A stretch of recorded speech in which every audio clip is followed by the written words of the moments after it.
Hello once again, welcome to another episode of Darth Tuba's Star Wars Unboxing Show, Shelf Talk. I am your host, Darth Tuba, and today we are hitting the bottom part of my nice little glass display here, which has a lot of high-end Sideshow, Gentle Giant types of figures, okay? So I think we're going to start with this shelf and work our way down. So we have this shelf, and the very bottom, okay? Some of this will be hard to get, so I'll try to maybe open this up, see if I can do a little bit of a, just to kind of get a little bit more. These are, first of all, the shelf is actually one that I was able to pick up from actually a friend who ran a business in our local town, and unfortunately they decided to sell the business and just liquidate all the, actually not sell the business, liquidate the business, and they sold off all of their displays. So I was managed to buy some of these displays at fairly cheap prices. So that's pretty fortunate. If you can find something like this, although I will warn you, glass cases, really hard to transport. That's something that is unfortunate. That, you know, we had I think one display that I bought almost completely destroyed. This one had a small crack on the corner here, just because, you know, sometimes these things are meant to travel apart in pieces, and then you kind of glue it together, and then you know, put it together that way, or you know, when it's a big piece like that, it needs to be wrapped up considerably, it needs to be padded considerably. We didn't pack it nearly as well as we should have. So just be warned with that. Those IKEA shelves that I've shown on previous episodes, really good to, you know, if you want to kind of spruce up your collection and make it look better. But this one, if you can come across something like this, be my guest. All right, so what do we got here? We have the Stormtrooper, Space Trooper, okay? And it looks like a regular Stormtrooper, but if you turn around, you'll see that it's got the space, I guess the breathing apparatus on the back. Some of these have been featured on previous episodes, okay? And I'm not going to take every single one out, but I'm going to just kind of take a few of them out just so you can see. Here's 3PO, okay? I think, I'm trying to remember if 3PO has a, I forget if 3PO does have his restraining bolt. I forget if this, I think his lights turn on, but I think I opted not to do battery pack. So you can see, you know, you get a good look at these figures. They are really high end, really good detailing, okay? A lot of these you can still find through the Sideshow website and secondary markets. And again, you know, you can oftentimes get this because they were so high end, expensive to begin with. You can often find the actual figures at toy shows and toy fairs and that type of thing for about the same price. And in fact, if you have a little bit extra money that you can bundle, that's the best way to get a deal on them. If you can buy 2 or 3 of them, you know, if you have a couple of $100 and you can bundle, you'll definitely end up making out in the deal. Because, and again, I always say this, go to the toy shows at the end of a toy show. Like if the show ends on a Sunday at 5 o'clock, you should be walking around those stores, those vendors, at 4:55, because that's when they're packing up, and they do not want to pack stuff on the truck. They would much rather sell it and make a little less money than have to pack it again. So anyway, moving on. What else we have? We have this one we've done on a previous episode. We have 4LOM, or as I call it, Zuckus, because that's how they misnamed it, as I've said. Okay, pretty cool. Okay. Oh, we've got Han Solo. I've just noticed that this Han Solo apparently has had some damage done to it, because I'm not quite sure how, but this looks apparently like it has some dust or something on it. I'm not quite sure what caused that, but it looks like it's wiping right off, so I'm not quite sure. That might actually have been mold, okay? And the thing is, that's something else you need to be careful of in when you store in basements, when you display in basements. Basements are notorious for having mold. You can help with this with something like a dehumidifier, which you just kind of leave running, particularly in summer months. In the winter, a lot of places, if you can run heat in your basement, that will usually suck up the humidity that way. But if not, that's one of the dangers you have. So, as I said, it was a minor damage. It all just kind of came off just by wiping it. But you know, if you're buying figures for an investment, be careful there, okay? If you're buying them for investment, don't even take them out of the package, honestly, which I kind of feel like that's not, there are better things to invest on if you're trying to make money. There are better things. But that was my Han Solo Bestman figure. Here's one of the particular favorite. It's the Cad Bane dressed as a clone, which I thought was the most awesomest figure ever. It was very brief. It only made an appearance. He only made an appearance in one episode of the Clone Wars, but it was just such a cool look that I guess Sideshow decided to do this.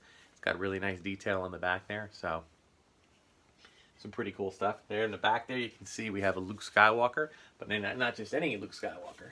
I decided that this Luke Skywalker, I was going to give him his whole poncho, gun, basically the deleted scene Luke Skywalker. And I thought that was good. I mean, you can take it off. You can see he has his regular outfit too. You can do that if you want, but I just opted to give him more peripherals, you know, just because I thought that was a cool little look. Okay, so, all right, so now as you can see, we're moving on. I'm not going to take them all out. I think I'm just going to slide some of these across now. Okay, you got, you know, we have our Darth Maul right here, and I believe he came with these three, the probes. Okay, so that's kind of cool. I'll put them in the back there. We got, what else here? We got Snow Bunny, what we call Snow Bunny Padme. This is definitely kind of early on. You can see the Padme look is a little bit odd because remember, this was based on a cartoon Padme, and they're trying to get the actress likeness, so it's a little bit odd, but still a cool figure nonetheless. Somebody asked me a question on comments about how do I keep these figures dusted. And as I've mentioned, dusting, not something I do nearly enough. I should do it more. But I will say that the figures that are in the glass cases that are from IKEA, they tend to stay fairly dust-free. The figures in this case, because there's a little bit more space in them, they don't fare so well. You know, they do get a little dusty, so you gotta be careful. Here we have Palpatine / Sidious. I wanted to get one of him pre Sidious, so I got the one right before he gets all mangled with frog-faced, as my daughter likes to call him. So we'll put him there. Okay, and now what I'll do is I'm going to close this, and I'm going to open up this one. Okay, this a little closer. All right, so you can see here we have a First Order Stormtrooper. We have Leia. And I gotta say, you know, the Hot Toys figures are doing a better likeness than the Star Wars figures, or than the Sideshow figures. Here's a good old, get a little closer here. Nice Palpatine, or rather Sidious figure. So all of these are either Sideshow or Hot Toys, mostly Sideshow, because these have had a shelf life that existed well before Hot Toys kind of became a thing. Here's a Stormtrooper without the Space Trooper gear. Some pretty cool stuff there. And then we got over here, we got an Imperial officer. Does his hat come on? Yeah, it does.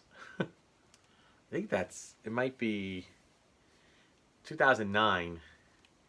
It looks like it might be Captain Nita. Or no, not Admiral Piet. Captain Piet, Admiral Piet.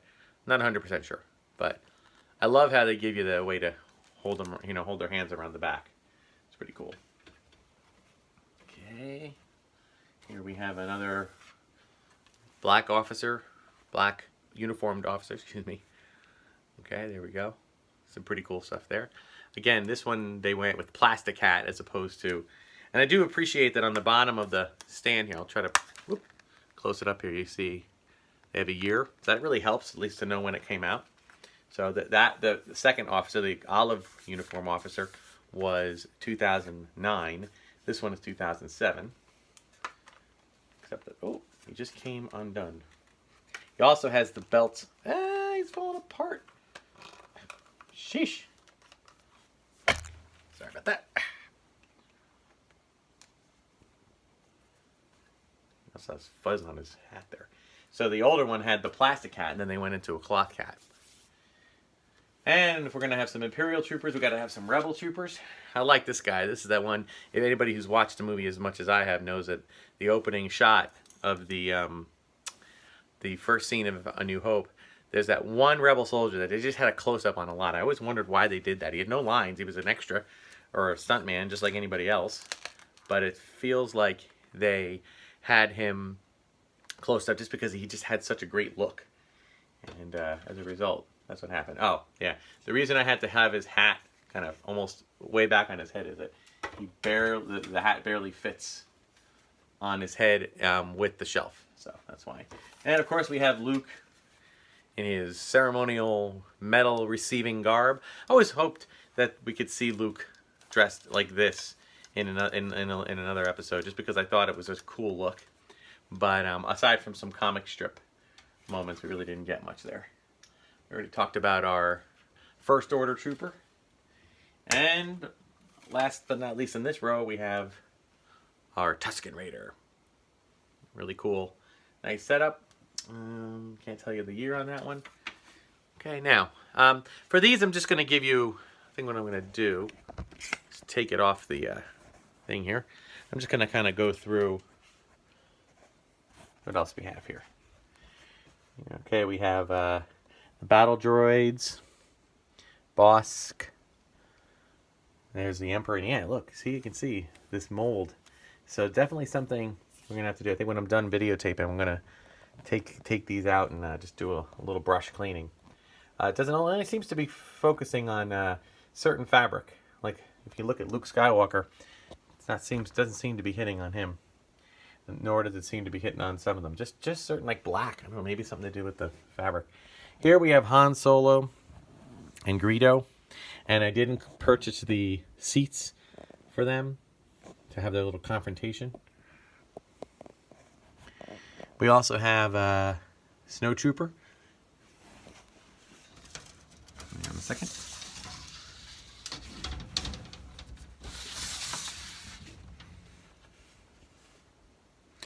There's a Qui-Gon there in the front.